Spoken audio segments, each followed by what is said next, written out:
Hello दोस्तों, आप सभी का स्वागत है आपके अपने YouTube channel Aftab study classes में। दोस्तों, इस वीडियो में हम लोग बायोलॉजी के इम्पॉर्टेंट प्रश्न के बारे में बात करेंगे। और प्रश्न दोस्तों आपके सामने यहाँ पर लिखा हुआ है, रक्त की संरचना तथा कार्यों का वर्णन कीजिए। तो दोस्तों, रक्त के बारे में हम लोग यहाँ पर डिटेल से पढ़ेंगे, तो आप लोग इस पूरी वीडियो को ध्यान से देखिएगा, ठीक है। और इस पूरे टॉपिक को अच्छी तरीके से यहाँ पर कवर करिएगा। तो आइए स्टार्ट करते हैं। यहाँ पर सबसे पहले दोस्तों यहाँ बात की जाएगी कि रक्त क्या होता है, ठीक है। रक्त की संरचना के बारे में तो देखिएगा, रक्त एक तरल संयोजी ऊतक होता है। यह हल्का क्षारीय, पीएच मान 7.3 से 7.5, अपारदर्शी, चिपचिपा सा तरल होता है। अब यहाँ पर दोस्तों बात को समझिएगा। सबसे पहली बात कि रक्त का पीएच मान कितना होता है, मतलब पावर ऑफ हाइड्रोजन, यही होता है पीएच मान, ठीक है। अगर कभी भी आपके एग्जाम में पूछा जाए कि पीएच क्या होता है तो आप बताएंगे पावर ऑफ हाइड्रोजन, ठीक है। इसकी क्या होती है, फुल फॉर्म होती है। और दोस्तों पीएच मान रक्त कितना होता है, 7.4 होता है, ठीक है। ठीक है, 7.4 ये बिल्कुल फिक्स होता है। 7.4 आपका यहाँ पर लिखा हुआ है, 7.3 से 7.5, तो आप देखिए इसके बीच में कितना आपका 7.4 है ना, और 7.4 ही होता है ये, ठीक है। तो आप समझिएगा। और दोस्तों एक बात और मैं आपको यहाँ पर बता देता हूँ, ठीक है, कि जिस विलेन का पीएच मान 7 होता है वो कैसा होता है, उदासीन होता है। जिसका पीएच मान 7 से ज़्यादा होता है, 7 से ज़्यादा, वो कैसा होता है, क्षारीय होता है। तो आप यहाँ पर देखिएगा ये कैसा है, 7 से ज़्यादा है ना, और ज़्यादा होने के कारण यहाँ पर दोस्तों लिखा हुआ है क्षारीय होता है। तो आपको पता लग गया होगा, ठीक है, कि रक्त कैसा होता है, क्षारीय होता है। इसका पीएच मान कितना होता है, 7.4 होता है। यह अपारदर्शी होता है।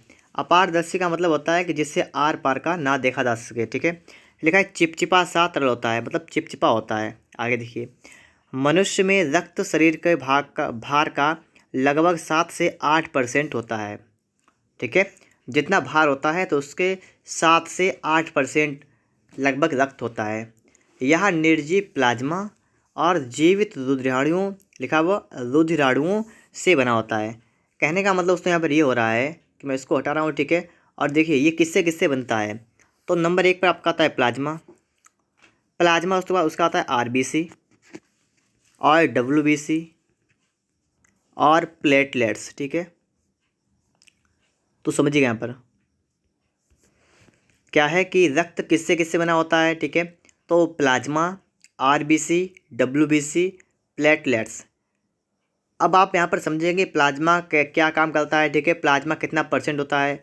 फिर दोस्तों आप समझेंगे आरबीसी मतलब रेड ब्लड सेल्स, ठीक है, लाल रक्त कणिकाएँ और श्वेत रक्त कणिकाएँ और प्लेटलेट्स के बारे में आप यहाँ पर जानेंगे, ठीक है। तो देखिएगा, सबसे पहले आप बात करेंगे प्लाज्मा के बारे में, ठीक है। तो यहाँ पर आप लोग समझिएगा प्लाज्मा, यह हल्के पीले रंग का पारदर्शी निर्जीव पदार्थ होता है। प्लाज्मा कैसा होता है, पारदर्शी होता है, निर्जीव होता है। यह रक्त का 55 से 60% भाग बनाता है। आपके एग्जाम में पूछा जाता है कि प्लाज्मा रक्त का कितना भाग बनाता है, तो आप याद रखेंगे 55 से 60% भाग बनाता है। प्लाज्मा में लगभग 90% लगभग जल और 8 से 10% कार्बनिक अकार्बनिक पदार्थ होते हैं। मतलब कहने का यहाँ पर ये हो रहा है कि प्लाज्मा में लगभग 90% जल होता है और लगभग 10% जो आपका बचा हुआ है वो क्या होता है, आपके पदार्थ होते हैं। कैसे कैसे, कार्बनिक और अकार्बनिक। अकार्बनिक पदार्थ में आपके यहाँ पर कुछ के नाम दे रखे हैं, जैसे सोडियम क्लोराइड दे रखा है, सोडियम बाइकार्बोनेट दे रखा है, और लिखा हुआ है सूक्ष्म मात्रा में कैल्शियम, मैग्नीशियम, पोटेशियम आदि के फास्फेट, सल्फेट, बाइकार्बोनेट आदि होते हैं। दोस्तों आपको यहाँ बता दिया गया है, ठीक है, कि अकार्बनिक में कौन कौन सी चीज़ें होती हैं। तो आप इनमें से 1-2 के नाम याद कर लीजिए और उसके बाद आप आदि लिख दीजिए, तो आपका काम यहाँ पर चल जाएगा। लिखा है ये सब मिलकर प्लाज्मा का 0.9% भाग बनाते हैं, ठीक है। ये सभी कौन कौन से, अकार्बनिक वाले। और कार्बनिक में क्या लिखा हुआ है कि लगभग 7 से 8% प्रोटीन होती है, जैसे एल्बुमिन, ग्लोब्यूलिन, प्रोथ्रोम्बिन, फाइब्रिनोजन, ये होती हैं। और क्या करती हैं, लिखा हुआ तो रक्त प्लाज्मा में इसके अतिरिक्त पचे हुए पोषक तत्व, उत्सर्जी पदार्थ, हार्मोन्स, गैसें, प्रतिजन, प्रतिरक्षी, प्रतिजामन, लिखा है प्रतिजामन आदि भी पाए जाते हैं। मतलब प्लाज्मा के अंतर्गत क्या क्या होता है, तो पोषक तत्व भी होते हैं, उत्सर्जी पदार्थ भी होते हैं, हार्मोन्स भी होते हैं, गैसें भी होती हैं, प्रतिजन भी होते हैं, प्रतिरक्षी भी होते हैं, ठीक है, और प्रतिजामन भी होते हैं। तो मतलब मतलब ढेर सारी, ठीक है, ढेर सारी प्रकार क्या होती हैं यहाँ पर चीज़ें इसके अंदर पाई जाती हैं, ठीक है, प्लाज्मा के अंतर्गत। तो आप लोग यहाँ पर दोस्तों बात को समझ गए होंगे। अगर आपसे पूछा जाएगा प्लाज्मा क्या होता है तो आप बताएंगे प्लाज्मा क्या होता है, एक पारदर्शी निर्जीव पदार्थ होता है। यह रक्त का लगभग 55 से 60% भाग बनाता है और इसमें 90% जल और शेष आप बता सकते हैं कि शेष कार्बनिक और अकार्बनिक पदार्थ होते हैं, ठीक है। खाली इतनी बात अगर आप लिख देंगे तो भी आपका यहाँ पर, अगर आपने यहाँ तक लिख दिया तो भी आपका काम चल जाएगा, ठीक है। अगर आप चाहते हैं तो आप पूरा याद कर लीजिएगा दोस्तों, आपके नंबर भी और मस्त आएंगे, ठीक है। इसके बाद दोस्तों आप देखेंगे यहाँ पर प्लाज्मा के बाद आपकी बात चलेगी यहाँ पर रुधिराणु के बारे में, ठीक है। देखिए लाल रुधिराणु ये क्या होते हैं, ठीक है, मतलब RBC। अगर आप हिंदी में आप सही से ना याद कर पाएँ तो आप याद कर लें RBC।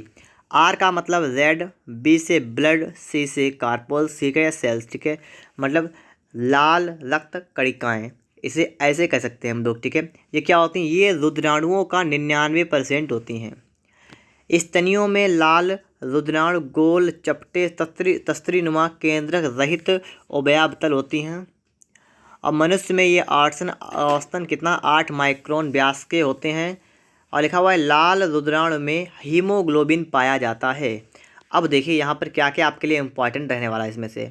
सबसे पहली बात कि जो आपकी RBC होती हैं ये क्या होती हैं, ये जो आपके टोटल रुधिराणु होते हैं ना उनका 90% मतलब 99% तो RBC होती हैं। और जिनमें आपका आकार देखा है गोल भी होते हैं, चपटी भी होते हैं, तस्तरीनुमा भी होते हैं, ठीक है, केंद्रक रहित होते हैं। और उभयावतल मतलब उभय माने दोनों तरफ उत्तल होता है, ऐसे भी होते हैं। और इनका आकार आपको रखा है औसतन 8 माइक्रोन व्यास के होते हैं। और दोस्तों एक मेन पॉइंट आपका लिखा हुआ है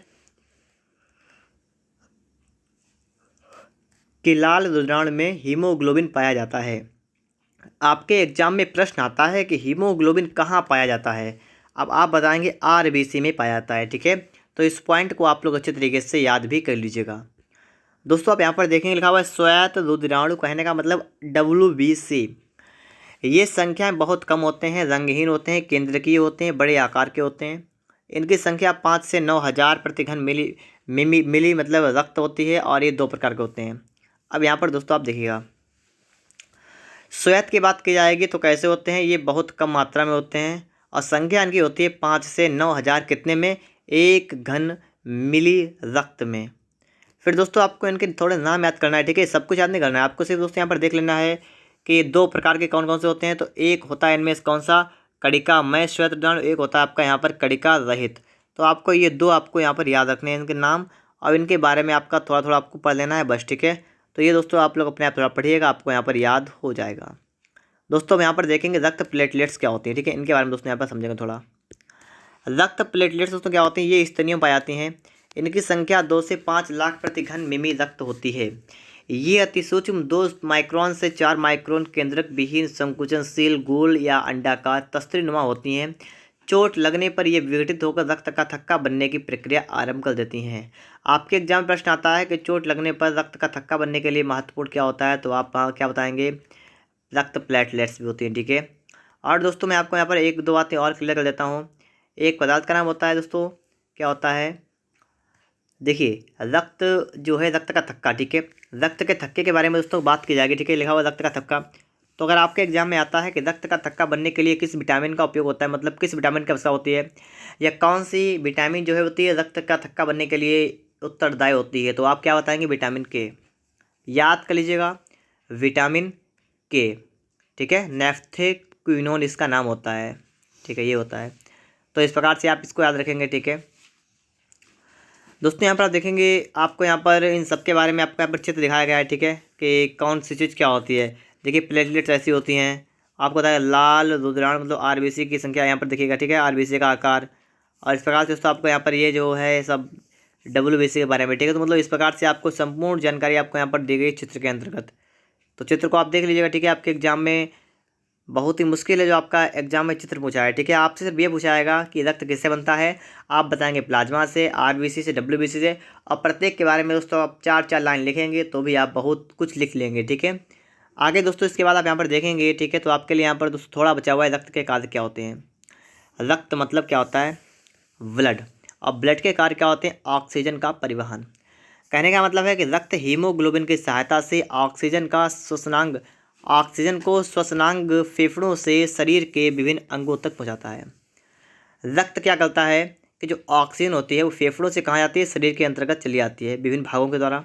विभिन्न भागों में किसके द्वारा दोस्तों होती है, ये दोस्तों जाती है धमनी होती है, आपने सुना होगा नाम धमनी शिरा का। ठीक है, धमनी में दोस्तों कैसा होता है, धमनी के अंतर्गत होता है शुद्ध रक्त और शिरा के अंदर कैसा होता है, अशुद्ध रक्त। और यहाँ पर आपको बताया गया कि हीमोग्लोबिन की सहायता से मतलब ऑक्सीजन को एक स्थान से दूसरे स्थान तक ले जाने के लिए भूमिका कौन निभाता है, तो हीमोग्लोबिन भी है।